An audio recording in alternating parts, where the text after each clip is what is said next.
ये कहानी है मीरा की, जो माता रानी की परम भक्त थी। बचपन से ही उसका कोई भी दिन माता रानी की पूजा के बिना शुरू नहीं होता था और अब शादी के बाद भी चाहे उसकी दुनिया पूरी तरह बदल गई थी, लेकिन माता रानी के प्रति उसकी श्रद्धा में कोई बदलाव नहीं आया था।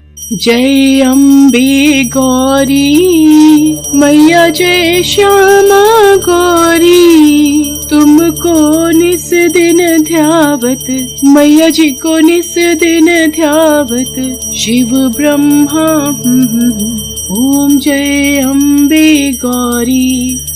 मीरा, ओ मीरा, मुझे खेत जाना है, जल्दी से कुछ खाने को दे दो।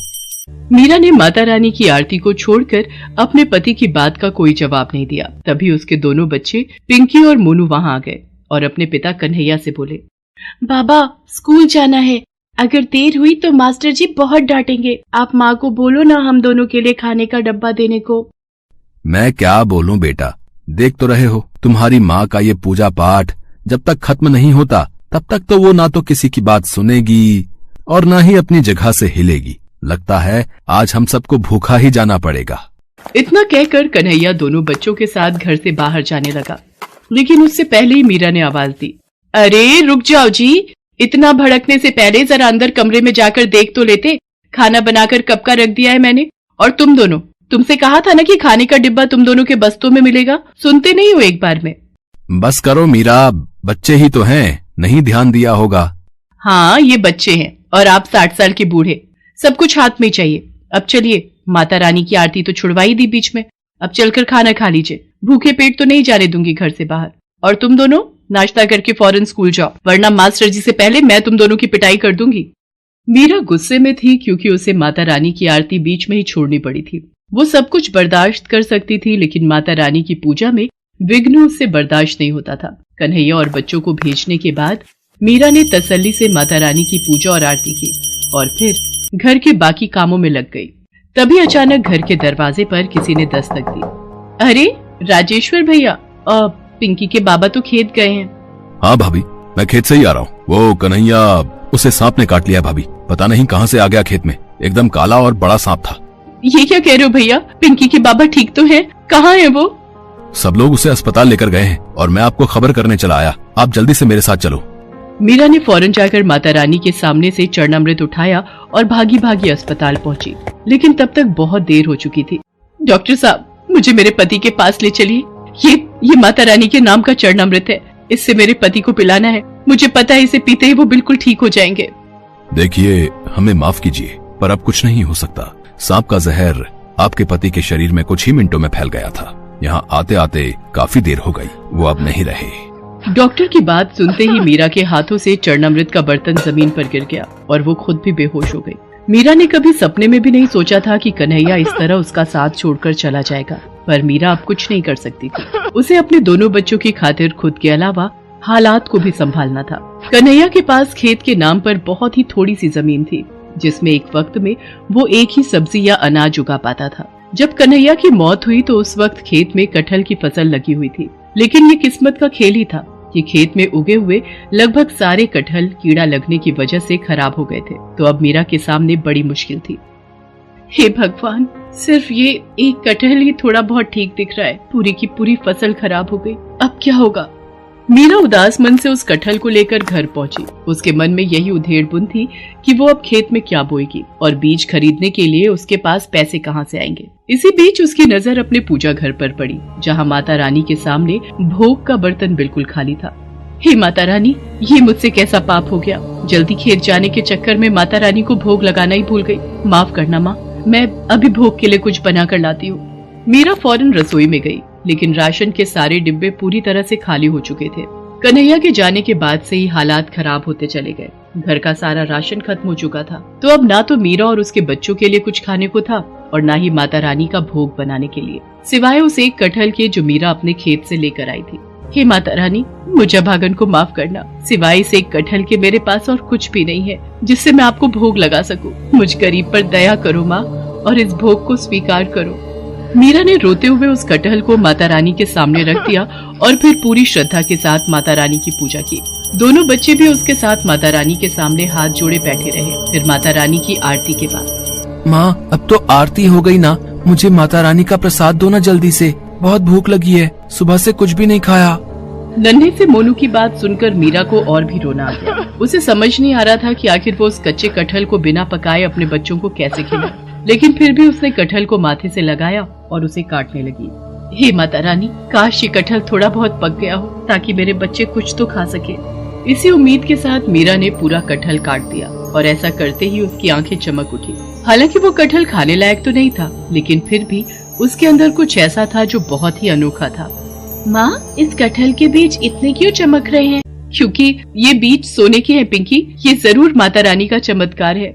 मीरा ने माता रानी के सामने सिर झुकाया और फिर तुरंत ही उस कटहल से सारे बीज बाहर निकाल लिए। वो सारे के सारे बीज खालिद सोने के थे।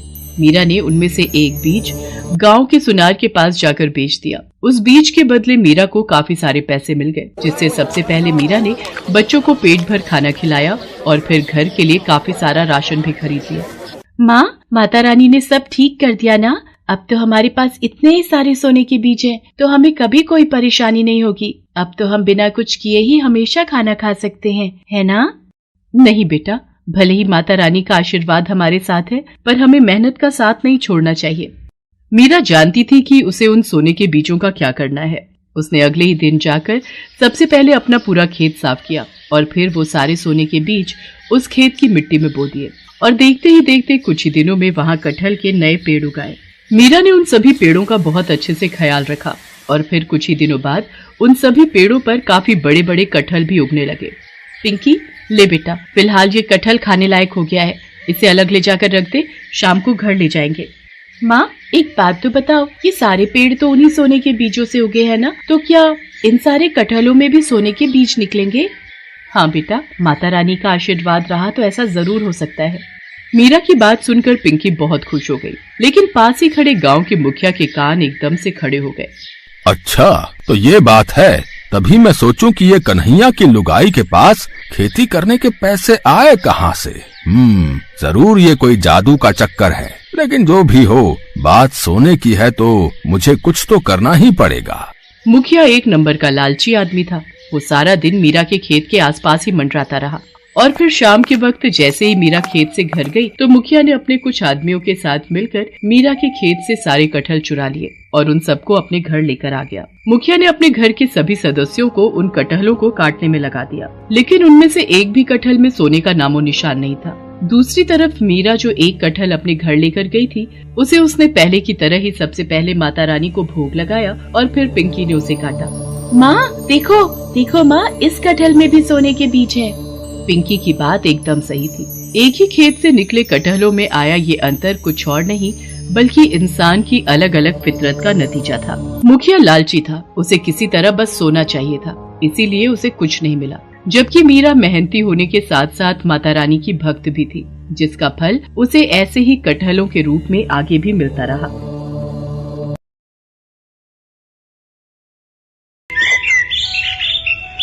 प्राची के माता पिता गरीब मजदूर थे। वो दोनों ईंटें ढोने का काम करते थे, इसलिए घर में पैसों की बहुत दिक्कत थी। कभी दाल सब्जी हुई तो बना ली, नहीं तो नमक से रोटी खाकर ही पेट भर लेते थे। एक दिन प्राची अपनी सहेलियों के साथ खेल रही थी।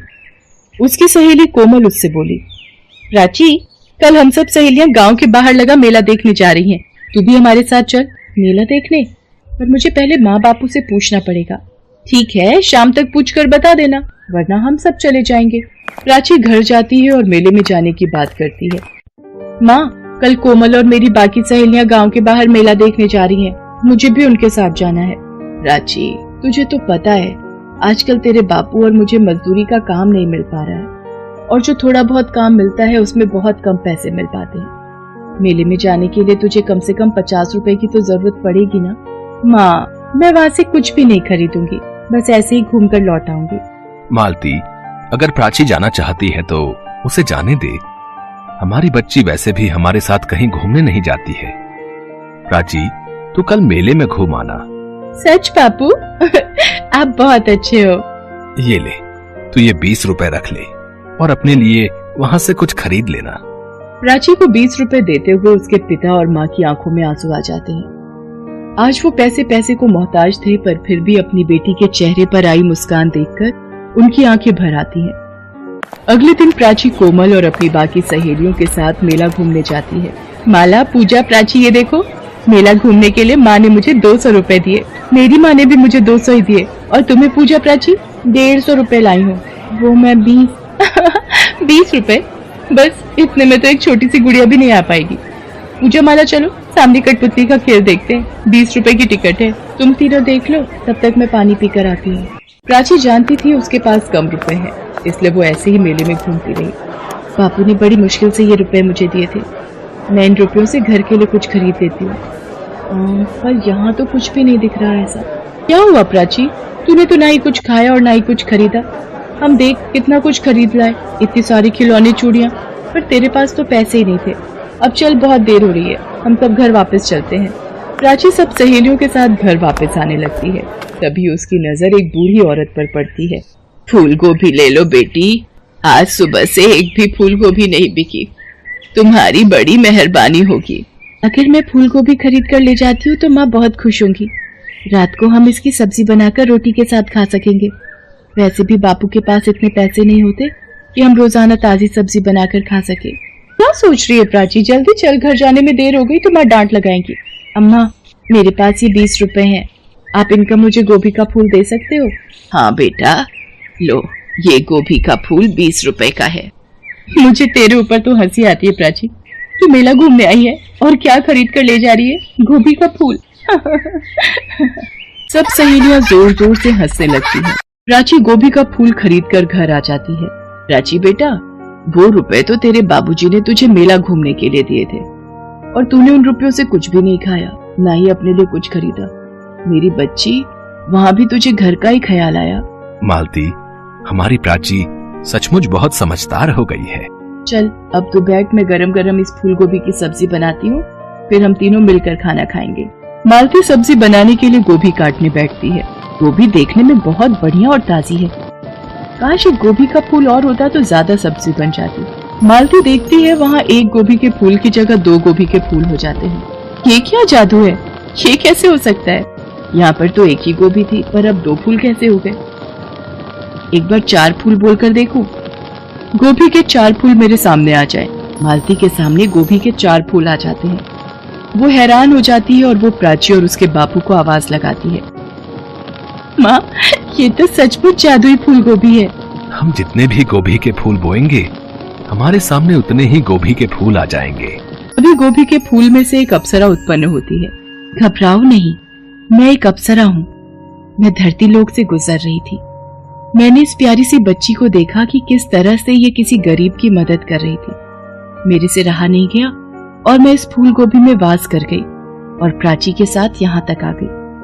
मैंने तुम सबकी बातें सुनी और मेरा मन दुख से भर गया। जो दूसरों की मदद करता है वो मनुष्य मुझे बहुत प्रिय है। अब तुम सबको बिल्कुल भी चिंता करने की जरूरत नहीं है। मैं तुम्हें ये जादुई फूल गोभी देकर जा रही हूँ। अब इसकी सहायता से तुम जितनी चाहो उतनी गोभी बाजार में बेच सकते हो। अब तुम्हारे दुख के दिन दूर हो जाएंगे। लेकिन मेरी बात को हमेशा याद रखना, कभी भी अपने मन में लालच मत पनपने देना। इतना कहकर वो अप्सरा वहां से गायब हो जाती है। प्राची के माता पिता प्राची को गले लगा लेते हैं। आज उसी की वजह से उनके गरीबी के दिन दूर हो गए थे। अब तो प्राची के माँ बापू शहर की मंडी में फूल गोभी के बड़े व्यापारी बन जाते हैं और अब उनके पास धन दौलत, बड़ा मकान, सब कुछ। हेलो दोस्तों, कैसे हैं आप सब? हमारी कहानियाँ देखने के लिए हमारे चैनल को सब्सक्राइब कीजिए और हाँ, बेल आइकॉन पर क्लिक करना मत भूलिएगा।